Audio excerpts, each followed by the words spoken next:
शिक्षण चालू असताना इतका सुंदर योग येतो हो हो की नाही नाही आमची मुलगी पायावर उभी आहे, मग आता काय डोक्यावर उभी आहे का? द्या ना करून. आणि जर ती समोरची पार्टी तयार आहे त्या मुलीला शिकवायला, जर ते सगळे तिची काळजी घ्यायला तयार आहे तर करून टाका.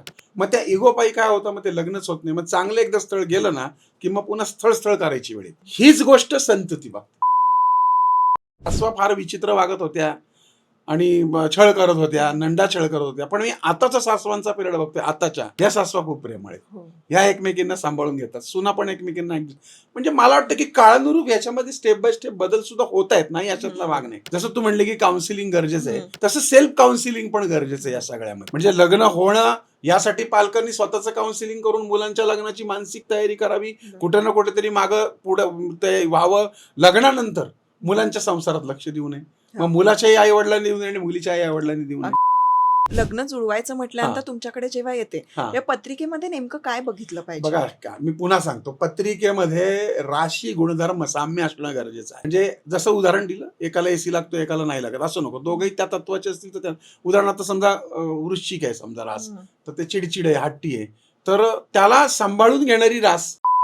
वडाचं पान त्या मुलांनी किंवा मुलींनी तोडून आणायचं, लाल स्केच पेन घ्यायचा किंवा कुंकू आपलं ओलं करायचं आणि त्यात लिहायचं, माझा विवाह 7 दिवसात जमू दे, माझ्या मनासारखा पती मला मिळू दे. मग स्वतःच्या उंचीचा पांढरा दोरा जो आपला गोल्डन टिप द्या की कोणाचं लग्न ठरत नसेल ते ठरलंच पाहिजे. अच्छा, मजेशीर गोल्डन टिप, गोल्डन कलरची गोल्डन टिप.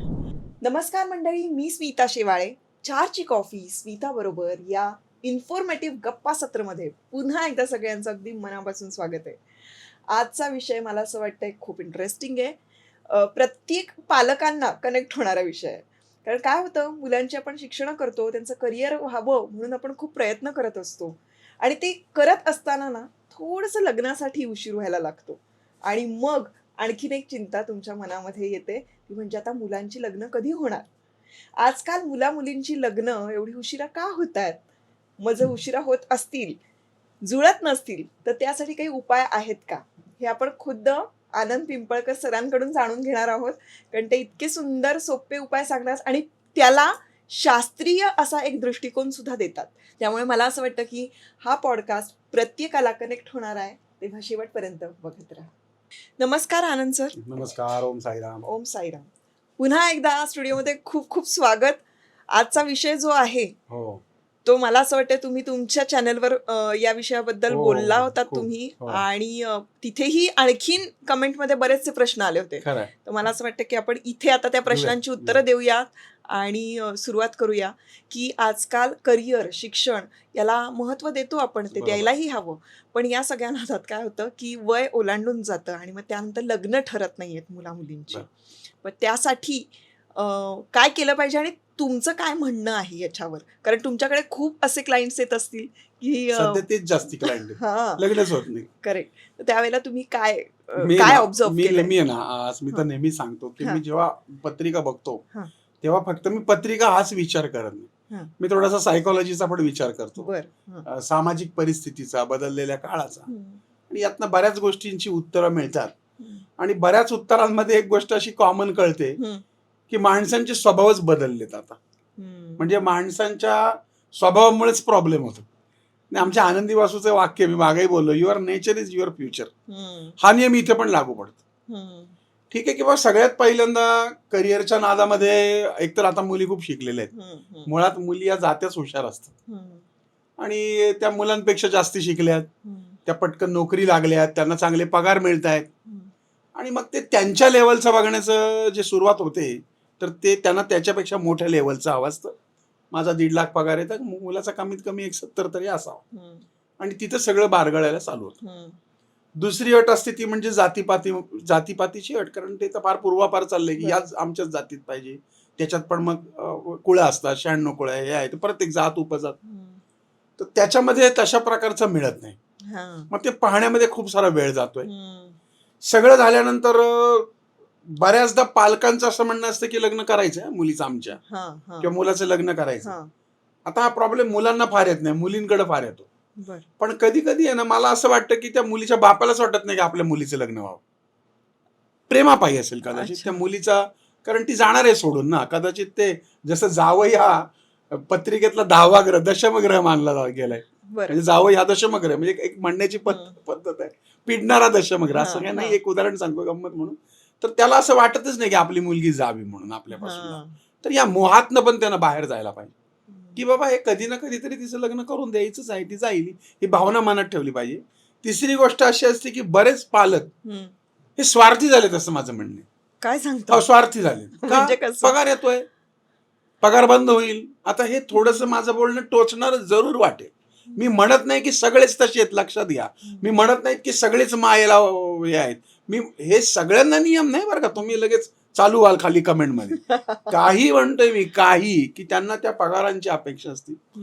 आता यानंतर बऱ्याच गोष्टी असतात. मग चारित्र्य आलं, शील आलं, मुलाची व्यसनं आली, मुलाचं करिअर आलं, आणि सगळ्यात महत्वाचं म्हणजे मुलगा किती पैसे कमवतो.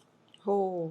लग्नाचं वय वाढण्यामागं कारण असं की मुलगी 23-24 वर्षाची आहे समजा. आता इन जनरल लग्नाचं वय किती असावं, तर 23, 24, 25 पर्यंत लग्नाचं वय असावं. पण मुलांना का मुली मिळत नाही? कारण मुलींच्या अपेक्षा वाढल्यात. बरं, त्या अपेक्षा चुकीच्या अशातलाही भाग नाही, कारण आपला जो बाळ आहे यानं काही कमवलं तर पाहिजे का नाही. आता मी माझी मुलगी दिली का एखाद्या मुलाचं जर बेभरवशी इन्कम आहे तर देणार नाही. पण ह्या सगळ्यामध्ये कुठं ना कुठं तरी कॉम्प्रोमाइज करायला हवं असं माझं मत. म्हणजे तिच्या जीवनात एखादा व्यक्ती त्याला कमी पगार आहे तर हरकत नाही त्याला हो म्हणायला. पुढच्या अटी, एक अटी फार गंमतशीर असतात. लोक डायरेक्ट सांगतात, काय सांगतात की मुलाला आई वडील नको. आता आई वडील, खरं तर किती, माझी आई माझ्याकडे येऊन राहील किंवा माझे आई वडील राहतील माझ्याकडे, आणि मग माहेरचं प्राबल्य खूप, मग बऱ्याचदा ते माहेरची लोक शिकवत राहतात. म्हणजे सुरुवातच इथून होते की मुलगा कसायला असा असायला हवा हे मुलीची आई आणि मुलीचे वडील इतक्या मोठ्या प्रमाणात ठरवतात. मी कदाचित एकांगी बोलतोय असं सगळ्यांना वाटेल, परंतु ही समस्या मुलांच्या बाबतीत कमी आणि मुलींच्या बाबतीत जास्त म्हणून बोलायची वेळ येते.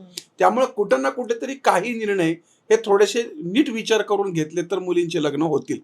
बरं, दुसरं असं आहे की ह्या पैशाचे, म्हणजे आता बघा मुलीचे वडील विचारतात, काय रे तू सेटल आहे का, वय किती मुलाचं. आता मुलीचं वय जर 25 असेल, मुलगा 2-3 वर्षाच्या अंतराने 28 वर्षाचा असेल, तर या स्वतःचं याच्या वडिलांचं तरी 28 वर्षी घर झालं होतं, त्यांनी विचारावं ना मनाला, त्या पोराचं कसं होईल.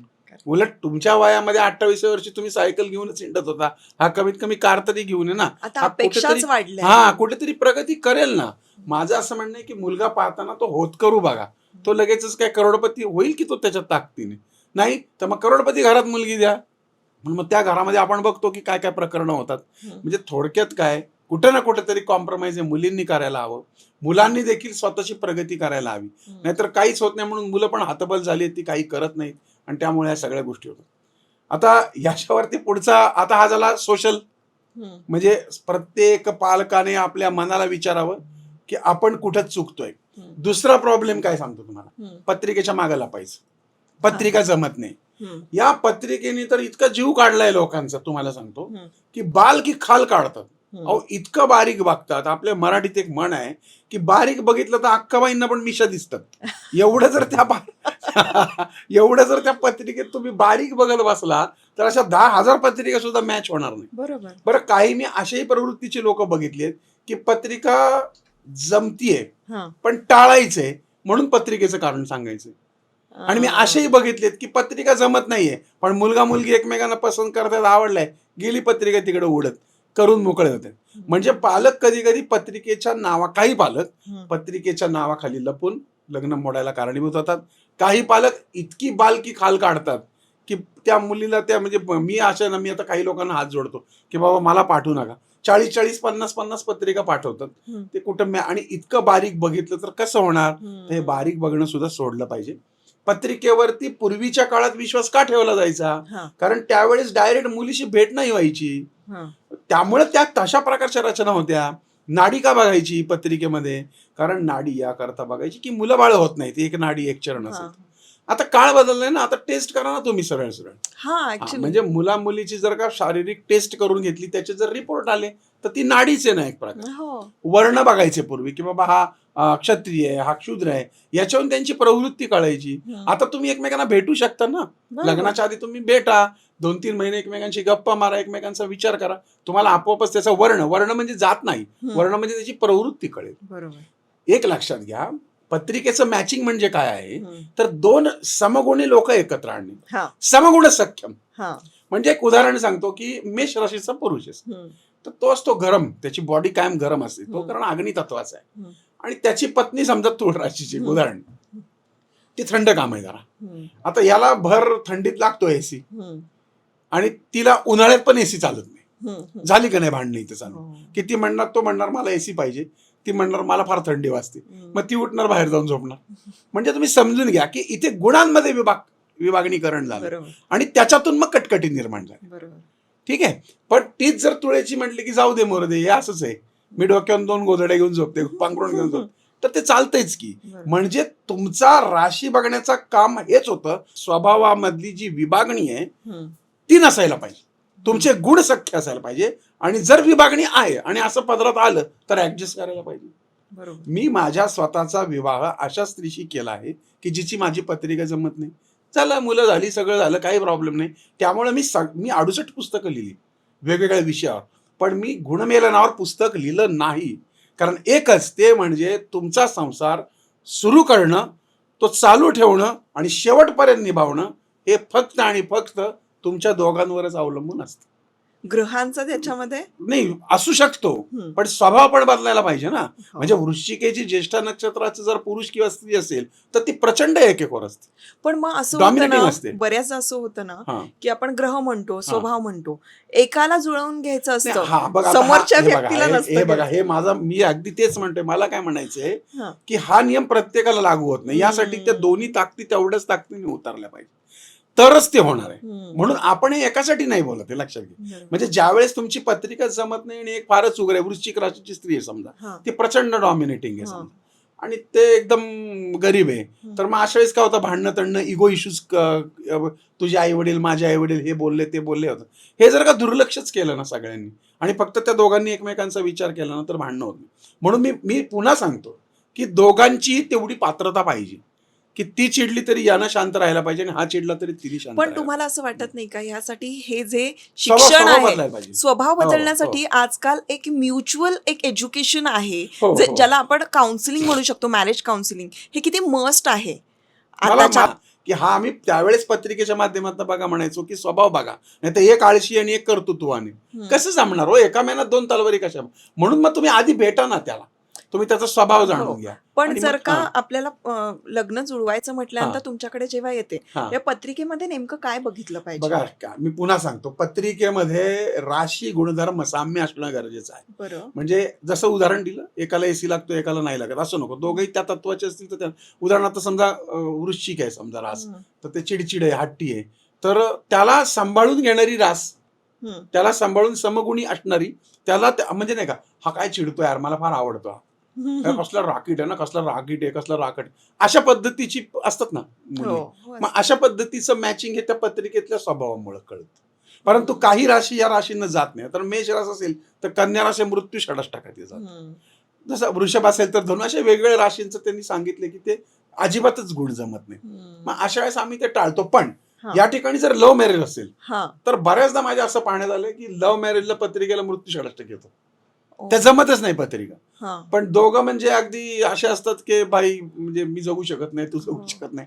आणि मला वाटतं की प्रेम जेव्हा होतं, आताचा काळ बदललाय, मुलं ठीक आहे, मधला एक काळ होता की प्रेम विवाह अयशस्वी झाले, तो मधला पिरियड होता. आता जे होत आहेत ना ते नाही अयशस्वी होत, म्हणजे ते दोघं घेतात एकमेकांना. आता मी पुन्हा सांगू का स्मिताताई, हा प्रत्येकाच्या स्वभावाचा, वागण्याचा प्रकार आहे. म्हणजे मी अशा कितीतरी मुली आत्ता बघितल्या की ज्या अत्यंत उच्छृंखल होत्या, म्हणजे रोज त्या लेट नाईट पार्टी, हे ते सगळ्या भानगडी, आणि आता लग्न झाल्यानंतर इतक्या प्रामाणिक आहेत, इतकी लेकरं बाळ झाली आणि इतकं छान ते घर सांभाळतायत. म्हणजे हा पिढीतला बदल पण मी बघतो. एक काळ असा होता मधला की ज्याच्यामध्ये सासवा फार विचित्र वागत होत्या आणि छळ करत होत्या, नंडा छळ करत होत्या. पण मी आताचा सासवांचा पिरियड बघतोय, आताच्या ह्या सासवा खूप प्रेमळ आहेत, ह्या एकमेकींना सांभाळून घेतात, सुना पण एकमेकींना. म्हणजे मला वाटतं की काळानुरूप याच्यामध्ये स्टेप बाय स्टेप बदल सुद्धा होत आहेत, नाही याच्यातला भाग नाही. जसं तू म्हणले की काउन्सिलिंग गरजेचं आहे, तसं सेल्फ काउन्सिलिंग पण गरजेचं आहे या सगळ्यामध्ये. म्हणजे लग्न होणं यासाठी पालकांनी स्वतःचं काउन्सिलिंग करून मुलांच्या लग्नाची मानसिक तयारी करावी, कुठे ना कुठेतरी मागं पुढं ते व्हावं. लग्नानंतर मुलांच्या संसारात लक्ष देऊ नये, मग मुलाच्याही आई वडिलांनी देऊ नये आणि मुलीच्याही आई वडिलांनी देऊ नये. जिथं योग्य तिथं तुम्ही उभे राहा, मग संसार नीट होतात. तर हा सगळा भाग आहे. आणि अविवाहित राहण्यामागची कारणं कधी कधी मुलींनाच किंवा मुलांनाच लग्न करायचं नसतं. आता त्याच्यात पुढचं आणखीन एक आलंय, म्हणजे आमच्याकडं कधी कधी पत्रिका येतात, दोन्ही एकच नाव असतात, म्हणजे हाही पुरुष तोही पुरुष, म्हणजे अशी जुळवायला येतात. आता फार मोठा प्रश्न पडतो, म्हणजे की असं कसं काय चालणार. तर पण असंही सुरू झालंय आता, म्हणजे काय करणार. मग आता देतो आम्ही, जुळत असेल तर जुळू, नाही तर नाही. समाज बदललाय, प्रवृत्त्या बदलल्यात आणि प्रवृत्त्या बदलायला हव्यात. लग्नाच्या बाबतीमध्ये हा जो प्रकार मी मागच्या एका भागामध्ये तुला म्हटलो की आजोबा दुर्मिळ होत चाललाय. 35-40 वर्षी लग्न, 42 वर्षी मूल, त्याचं मूल 40 वर्षी म्हणजे 80 वर्षाचं, त्याच्या हातच उरकतो 70 वर्षी. म्हणजे त्याची जी बाळ होतील त्याला आजोबा कुठे आहे बघायला. तर हे कुठं ना कुठेतरी या पालकांनीच विचार करावा. करिअर करिअर करिअर इतका पण बोबाटा नको की तुमचं काहीच होणार नाही. तर तुमच्याकडे लाखो रुपये, तुम्हाला 5 लाख पगार आहे आणि तुम्ही आजारी पडल्यानंतर तुम्हाला कॉफी देणारं कोण नाही, तुमच्या डोक्यावर हात फिरवणारं कोण नाही. तर पूर्वीची एकत्र कुटुंब पद्धत होती, माया होती, प्रेम होतं. एखाद्या स्त्रीचा पती जरी गेला तरी बाकीचे सांभाळून घेत होते. आता ते सगळं सूक्ष्म होत झाले, मायक्रो होत गेली. तर तसं काळानुरूप बदलायला हवं. पत्रिकांचा जरी आधार घेतला तरी प्रवृत्ती सुद्धा बदलणं गरजेचं आहे, म्हणजे लवकर लग्न होतील. आताही लवकर लग्न हवे म्हणून खूप सारे उपाय आहेत. म्हणजे हे सगळं बदला आणि मग उपाय करा तर ते लागू पडतील. नाही, आणि बऱ्याच असं पण होतं ना की करिअर, शिक्षण हे इतकं जोमात सुरू असतं, पण त्यावेळेला एखादं बरं स्थळ येतं आणि मग त्यावेळेला आपल्याला योग लक्षात घे, एकदा योग आला की तो परत तसा योग येत नाही. मी बऱ्याचदा पाहिलंय की मुलींचं शिक्षण चालू असताना इतका सुंदर योग येतो की नाही आमची मुलगी पायावर उभी आहे, मग आता काय डोक्यावर उभी आहे का. द्या ना करून. आणि जर ती समोरची पार्टी तयार आहे त्या मुलीला शिकवायला, जर ते सगळे तिची काळजी घ्यायला तयार आहे तर करून टाका. मग त्या इगो पायी काय होतं, मग ते लग्नच होत नाही. मग चांगलं एकदा स्थळ गेलं ना की मग पुन्हा स्थळ करायची वेळ येते. हीच गोष्ट संतती बाबतीत. लग्न झालं की 2-3 वर्ष मुलंच होऊ देत नाही. नाही आम्हाला करिअर करायचंय, काय म्हणे आम्हाला एन्जॉय करायचं. तर काय 2-2 वर्ष कसलं एन्जॉय करतात कळत नाही. आणि 2 वर्षानंतर तिची कॅपॅसिटी संपती, काहीतरी प्रॉब्लेम चालू होतात. एक तर वातावरण इतकं खराब, पुरुषांचं पुरुषत्व कमी होतं, स्त्रियांची गर्भधारणाची शक्ती कमी, आणि मग मूल करून मग IVF सेंटर वाढलीच आहेत आता. हे सगळं कुठं ना कुठेतरी स्वतःच कंट्रोल, समतोल हा बिघडलेला साधायला हवा, जो बिघडलेला आहे. आणि मला असं वाटतं की शिक्षण सुरू असेल उत्तम, तर अशा वेळेला प्रत्येकाची पत्रिका, ग्रह हे वेगवेगळे आहेत ना, तर ते दाखवूनच ते बघावं लागेल आपल्याला. मी तुला एक सांगू का, मी नेहमी म्हणतो की मी प्रत्येक गोष्ट माझ्यावरती टाकून घेतली पहिली आणि मग मी जगाला सांगितलं. वास्तूत सुद्धा मी सगळ्यात चुका केल्या, खड्डे घेतले, सोसले, सांगितले. तसं मी माझ्या मुलाच्या लग्नाच्या वेळेस पण तसंच केलं की मी माझ्या मुलाचं लग्न फार वेळेत केलं, म्हणजे 23-24 वर्षीच केलं. समोरची मुलगी पण त्याच्यापेक्षा 2-3 वर्ष लहान, म्हणजे तो असेल 1999, ती असेल 2000 सालची. हे करत असताना ती माझी जी सून आहे ती तर डॉक्टरकीचं शिक्षण घेते. मग तिचं मध्येच झालं ना ते. पण मग आम्ही म्युच्युअल मध्ये ठरवलं ना की नाही की लग्न जरूर करूया, पण हिचं शिक्षण आम्ही पूर्ण करणार किंवा तिने ते पूर्ण करायचं, त्याच्यात अजिबात काटछाट करायची नाही. त्यासाठी लागणारी प्रत्येक गोष्टीची मदत ही सासरकडच्या मंडळींनी करायची. झालं छान. मग त्याची ज्या पद्धतीने नियोजनात्मक पद्धती केल्या त्याच्यामुळे वेळेत लग्न झालं, वेळेत मूल झालं, वेळेत मी आजोबा झालो. म्हणजे मला सांगायचं आहे की ह्या गोष्टी होत राहतात, काही प्रॉब्लेम नाही. तुम्ही नीट मॅनेज करा, माणसं मॅनेज करा, प्रवृत्ती मॅनेज करा, स्वभाव मॅनेज करा, वागणं मॅनेज करा, काळ मॅनेज करा, पैसे मॅनेज करा, सगळं होतं बरोबर. आता हे सगळं कळलंय, पण काही वेळेला असं होतं की लग्न करायचं असतं, घरातल्यांची पण तयारी असते, पण ठरत नाही लग्न. मग त्या वेळेला काय करायचं? बघा, अपेक्षांचं ओझं कमी केलं तर मला वाटतं की हा प्रॉब्लेम येणार नाही. पत्रिकेनुसार तरी सुद्धा जर होत नसेल तर खूप साधे सोपे उपाय आहेत. सगळ्यात महत्वाचं म्हणजे ती तुरटी असते. आता बघा, मी पुन्हा वारंवार आपल्या सगळ्या दर्शकांना सांगतो की याला तसा सायंटिफिक आधार काही नसतो. हे आमच्या पूर्वजांनी, आमच्या आजी आजोबांनी आम्हाला सांगितले, आम्ही ते करून पाहतो आणि ते काही जणांना लागू होत. म्हणजे फार मजेशीर एक उदाहरण म्हणजे ज्यांचे अर्ध शिशी डोकं दुखतं, अर्ध डोकं, तर आमची आजी नेहमी म्हणायची की अरे अर्ध डोकं दुखतंय का, त्याला जिलेबी आणून दे, जिलेबी आणि उमऱ्यावर बस आणि जिलेबी खा. किंवा आजी म्हणायची की डोकं दुखतंय का तुझं, उमऱ्यावर डोकं आपट. तर मला त्यावेळेस असं वाटायचं की ती रागाने म्हणते, पण तसं नाहीये. एखाद्या पुरुषाचं किंवा स्त्रीचं डोकं दुखत असेल, अर्ध शिशीला तुम्ही उमऱ्यावर बसून जिलेबी खा, पाणी पिऊ नका. सायंटिफिक प्रमाण नाही, हा गमतीचा भाग आहे. करून पहा ना, काय फरक पडतो, म्हणणार आहे का कोणी, वाया जाणार आहे का काही. आणि एखाद्या पुरुषाचं जर फारच डोकं दुखत असेल तर दोन्ही हात मागं बांधून आपला जो लाकडी उंबरा असतो त्याच्यावर 2 पायावर बसून आपलं कपाळ आणि डोकं असं जर फिरवलं तर डोकं कमी होतं, दुखायचं कमी. असं पूर्वीची एक समज होती. पुन्हा सांगतो, दावा नाही. तसेच तुरटीमध्ये किंवा मिठामध्ये ऊर्जा खेचण्याचं सामर्थ्य आहे.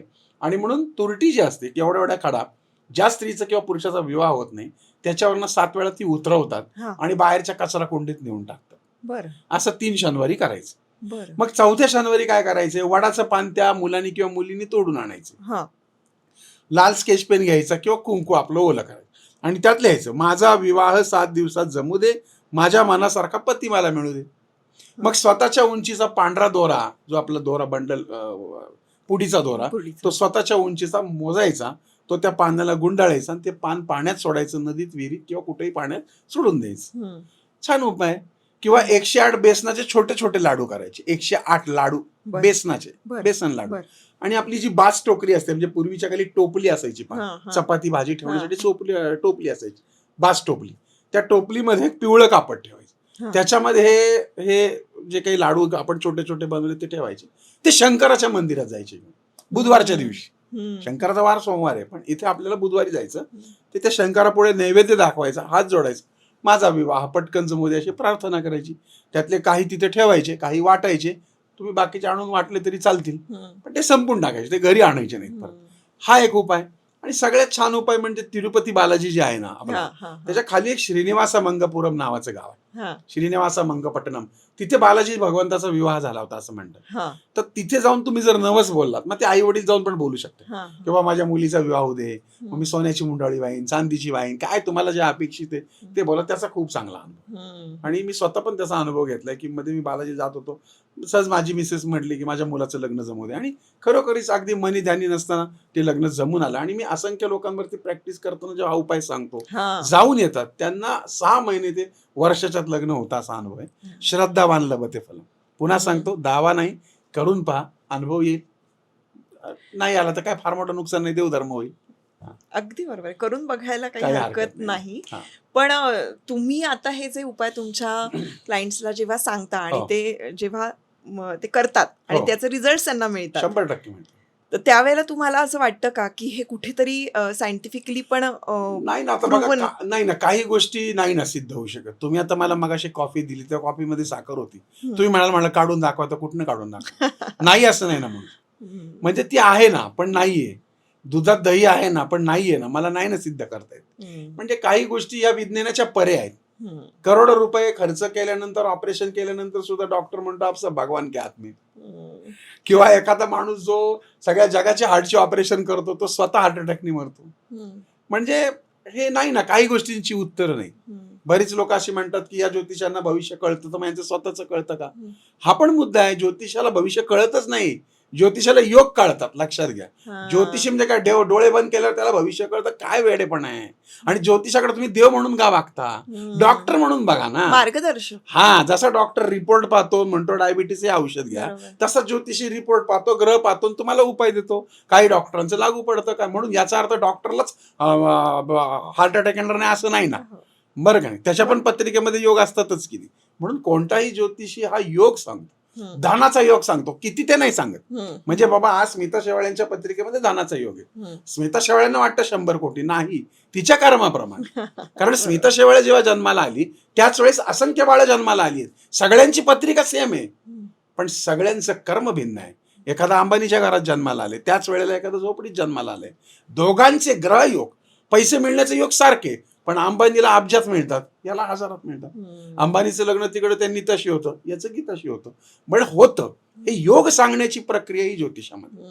आणि सगळ्यात महत्वाचं म्हणजे ज्योतिष, ज्योत या अर्थ, त्याचा अर्थच असा आहे की अंधारामध्ये जी ज्योत जागवते ती ज्योत. म्हणजे भविष्याच्या अंधारामध्ये ज्योतिषी हात घालतोय आणि त्याला भात लागलाय उदाहरणार्थ, तर तुम्ही त्याला खोदून खोदून विचाराय का बिर्याणी आहे का, पुलाव आहे का, जिरा राईस आहे का, त्याला ते नाही सांगते, तो म्हणणार भात आहे. म्हणजे तुम्ही लग्न या कालखंडामध्ये होईल.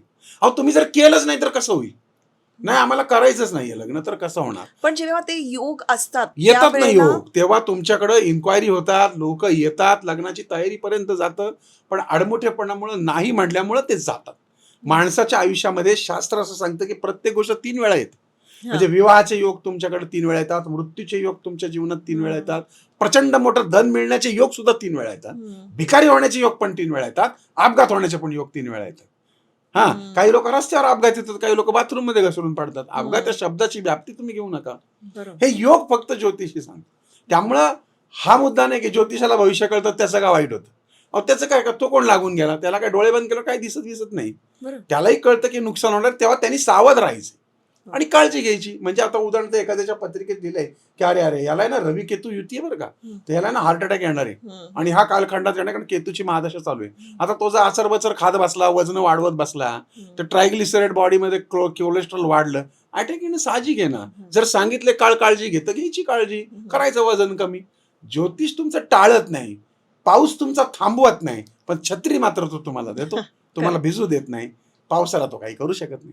हेच आहे गणित. बरोबर. पण आता तुम्ही म्हणता की योग आल्यानंतर आपल्याला ती संधी जी आहे ती साधता आली पाहिजे. 100% साधता. पण त्यावेळेला जर का हे उपाय केले तर हे जास्त लागू पडतात का? निश्चित लागू पडतात. मी तुम्हाला सांगितलं ना, कर्म, तुमची प्रवृत्ती, तुमचा स्वभाव, उपाय, पत्रिका, या सगळ्या गोष्टींचं जेव्हा अलाइनमेंट होतं ना, तेव्हा मग आता होतं सगळं. म्हणजे हे बदललं पाहिजे ना. पत्रिकेत योग करायचंच नाही, सगळं म्हणजे सगळं आहे तर असं नाही व्हायला पाहिजे. सगळं जमून आलं. ज्या वेळेला योग असतात खरं तर त्यावेळेला असे उपाय केले तर तुम्हाला चांगली संधी तुमच्या समोर येऊ शकते. 100%. तुम्हाला तुमची कर्म तुमची चांगली असतील तर तुम्हाला योग्य संधी, काय म्हणतात ना, आपलं पुढचं भविष्य त्याच्यावर ठरू शकतं. होय. उपाय तर तुम्ही, मी तुला एक गंमत सांगतो की सध्याचे प्रमाण जे वाढले ना, तर मुलींना 28-29 पर्यंत लग्न करत नाहीत सध्या. मग 29ला त्यांना ज्या मुलांची अपेक्षा असते ती मुलं किती वर्षांनी मोठी असतात? 2-3 वर्षांनी. बरोबर. आणि ज्या 35-40ला मुली आल्यात त्यांना पुढची मुलं मिळतच नाहीत. मग त्या लहान मुलं वयानी मुलांचे लग्न करतात, ती मॅच्युअर्ड नसतात. यांना मुली मिळत नाही, मोठ्या मुलींची लग्न करतात, नंतर यांचा संसार होत नाही, कारण पोरगच मॅच्युअर्ड नाही. म्हणजे नाही, सगळी सगळ्यात म्हणजे काय म्हणतात, खिचडी चालू आहे ही सगळी. आणि हा आत्ताचा काळ आहे ना, हा तुमच्यासारख्या, माझ्यासारख्या, आपल्यासारख्या मंडळींनी हा समाज प्रबोधनाचा काळ आहे असं मला वाटतं. आणि जेवढं तुम्ही समाजामध्ये ही जागृती निर्माण कराल तेवढी सकारात्मकता वाढेल. आणि तुझे कार्य खूप चांगलं आहे. आपल्या तुझ्या चॅनलला खूप शुभेच्छा. त्याचं कारण असं की आपले मागचे भाग खूप छान पाहिलेत लोकांनी, आणि लोकांचा रिस्पॉन्स पण खूप चांगला आहे. आणि म्हणूनच पुन्हा पुन्हा या आपल्या चॅनलच्या माध्यमातून आपण लोकांना वेगळी माहिती देतो. त्याचबरोबर माझं पण एक चॅनल आहे, आनंद पिंपळकर आनंदी वास्तू. साधारण 11,74,000 त्यावरती सबस्क्रायबर्स आहेत. त्याच्यावरही खूप सारे उपाय देतो. ते उपाय करून सुद्धा खूप लोकांना खूप सारे फरक पडतात. पुढच्या काही भागामध्ये आपण अशी चर्चा निश्चितपणे. आता तुम्ही खरं तर खूप उपाय सांगितलेले आहेत, पण तरी सुद्धा गोल्डन टिप राहतेच ना आपली. काहीतरी अशी भन्नाट गोल्डन टिप द्या की कोणाचं लग्न ठरत नसेल ते ठरलंच पाहिजे. अच्छा, मजेशीर गोल्डन टिप, गोल्डन कलरची गोल्डन टिप.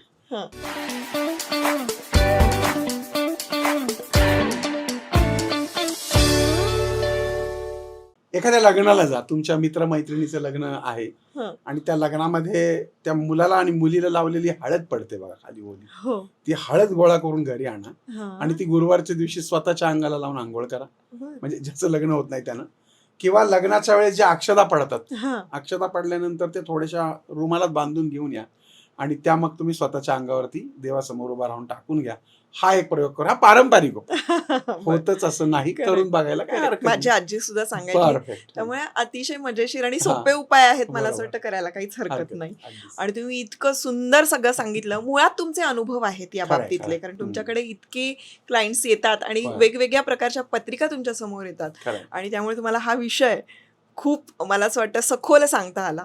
केवळ आपण ग्रहांवर अवलंबून राहायला नको, तर आपण आपल्या स्वभावामध्ये बदल करणं गरजेचं आहे. आणि आताची जी परिस्थिती आहे त्या परिस्थितीला अनुरूप असं मार्गदर्शन घेऊन, मला असं वाटतं, वेळच्या वेळी त्याच्यावर आपण आपल्या पद्धतीनं तोडगे काढणं फार गरजेचं असतं. आणि मग पत्रिका घेऊन जायला काही हरकत नाही. आणि लग्न झाल्यानंतर पण एकमेकांना सांभाळून घेणं पण आवश्यक. म्हणजे एकानी चांगलं वागायचं, एकानी विचित्र वागायचं. इगो फार मोठा शत्रू आहे, तो पण सोडायला हवा. अगदी बरोबर. तर हा आजचा पॉडकास्ट तुम्हाला आवडला असेल तर लाईक करा, शेअर करा. ज्यांचं कोणाचं लग्न ठरत नसेल त्यांच्यापर्यंत हा पॉडकास्ट पोहोचू देत. आणि चॅनल आपलंच आहे, चॅनल सबस्क्राईब करा.